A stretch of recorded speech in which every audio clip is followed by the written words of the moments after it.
আসসালামু আলাইকুম সম্মানিত দর্শক, আশা করি আপনারা ভালো আছেন। অনেকদিন পর চলে আসলাম আমার একটি প্রজেক্টের ভিডিও নিয়ে আপনাদের সামনে। আপনারা দেখতেছেন বরাবরের মতো আমি আমার এখানে এই বরই বাগানের ড্রেনেজ দিয়ে, যেখান দিয়ে আমি পানি নিষ্কাশন করি বর্ষা মাসে, সেই ড্রেন দিয়ে আমি এবছর 140টি বেগুনের চারা রোপণ করেছি। আপনারা দেখতেছেন যে চারাগুলো আজকে 15-16 দিন আগে লাগিয়েছি। যদিও এই চারাগুলো আমি আরও 2 মাস আগে ক্রয় করেছিলাম নার্সারি থেকে। এই চারাগুলো অতিরিক্ত বৃষ্টির কারণে আমি এখানে রোপণ করতে পারিনি, কারণ আপনারা আমার প্রজেক্টের ভিডিও দেখলে জেনে থাকবেন যে আমার প্রজেক্টে বর্ষাকালে অনেক পানি জমে থাকে।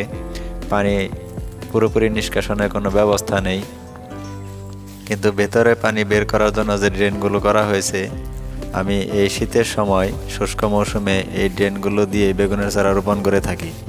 গত বছর আমি অনেক ভালো ফলন পেয়েছিলাম, তাই এবছর আবার সেই একই জাতের বেগুন, লাল তীরের পার্পল কিং জাতের বেগুনের চারা রোপণ করেছি। আপনারা দেখতেছেন 15-16 দিন আগে বেগুনের গাছে ফুল চলে আসছে। আমি এখন এগুলোর গোড়া পরিষ্কার করে গোড়ার কিছুটা মাটি আলগা করে এখানে সার প্রয়োগ করব। তার জন্য আমি আমার ক্ষেতে আজকে কাজ করতেছি। আমি আমার চ্যানেলের যে ভিডিওগুলো দিয়ে থাকি, এই ভিডিওগুলো আমি নিজেই চাষাবাদ করি এবং পাশাপাশি আমি যে গাছের ওপর যে ট্রিটমেন্টগুলো প্রয়োগ করি বা যে পরিচর্যাগুলো করি, আপনাদের সেই বিষয়গুলো শেয়ার করে থাকি। আমাদের চ্যানেলের ভিডিওগুলো ভালো লাগলে আমাদের চ্যানেলটি সাবস্ক্রাইব করে রাখবেন এবং কিছু জানার থাকলে কমেন্টে লিখে জানাবেন।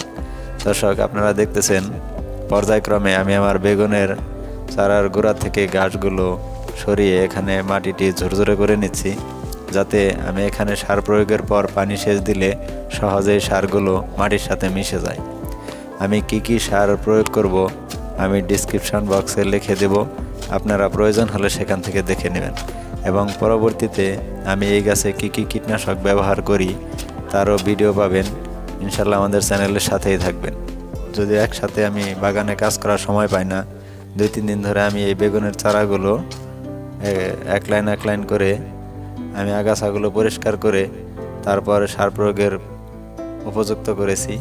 আজকে আমি সার প্রয়োগ করব, সেজন্য সার মিক্স করিতেছি। আপনারা এখানে দেখতেছেন আমি বিভিন্ন প্রকারের সার একসাথে মিক্স করে গাছে প্রয়োগ করব।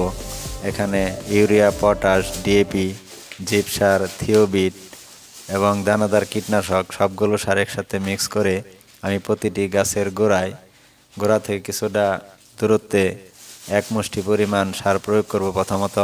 তারপর প্রতি 15 দিন অন্তর অন্তর আমি আমার বেগুন গাছে সার প্রয়োগ করব এবং আমার পরিচর্যার কারণে আমার গাছগুলো কীরকম বেড়ে ওঠে এবং কি পরিমাণ ফলন পাই ইনশাল্লাহ আপনাদের দেখাতে চেষ্টা করব। আমি পর্যায়ক্রমে সারগুলো মিক্স হয়ে গেলে আপনাদের গাছের গোড়ায় কীভাবে প্রয়োগ করি চলুন দেখাই। দর্শক, আপনারা দেখতেছেন আমি প্রতিটি গাছের গোড়ায় সার প্রয়োগ করিতেছি। এই সার প্রয়োগ করা আমার শেষ হয়ে গেলে প্রত্যেকটা গাছে আমি এখানে পানি সেচ দিয়ে দিব, যাতে আমার গাছের গোড়ার মাটিটা সম্পূর্ণভাবে ভিজে যায় এবং সারগুলো মাটির সাথে মিশে যেতে সহায়তা করে। আপনারা নিয়মিত গাছে সেচ দিবেন এখন শুষ্ক মৌসুম, যাতে কোনোভাবে আপনাদের গাছের গোড়া একেবারে শুকিয়ে না যায়, আবার সবসময় যেন স্যাঁতসেঁতে ভাব বা পানি জমে না থাকে। আপনারা প্রয়োজন অনুযায়ী গাছের গোড়ায় পানি দেবেন। বেগুন চাষাবাদে বিভিন্ন অসুবিধাও রয়েছে, যেমন গাছের গোড়া পচে যাওয়া, এর শিকড় গিট ধরা এবং আপনাদের বেগুনে পোকা হওয়া বা কাণ্ড ছিদ্রকারী পোকার আক্রমণে আপনাদের বেগুন গাছের ডগাগুলো ঢলে পড়ে এবং পরবর্তীতে আপনার গাছটি ধীরে ধীরে মারা যায়। অতএব আপনার বাগানে বা বেগুন গাছের লক্ষণ অনুযায়ী আপনারা পরিচর্যা করবেন।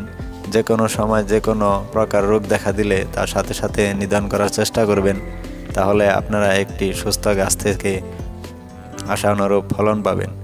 আমি চেষ্টা করব ইনশাল্লাহ আপনাদের পরবর্তীতে এই বেগুনের প্রজেক্টের ভিডিও আপনাদের মাধ্যমে নিয়ে আসব। আপনারা ভালো থাকবেন, সুস্থ থাকবেন এবং আমাদের চ্যানেলটি সাবস্ক্রাইব করে রাখবেন। ধন্যবাদ। আসসালামু আলাইকুম।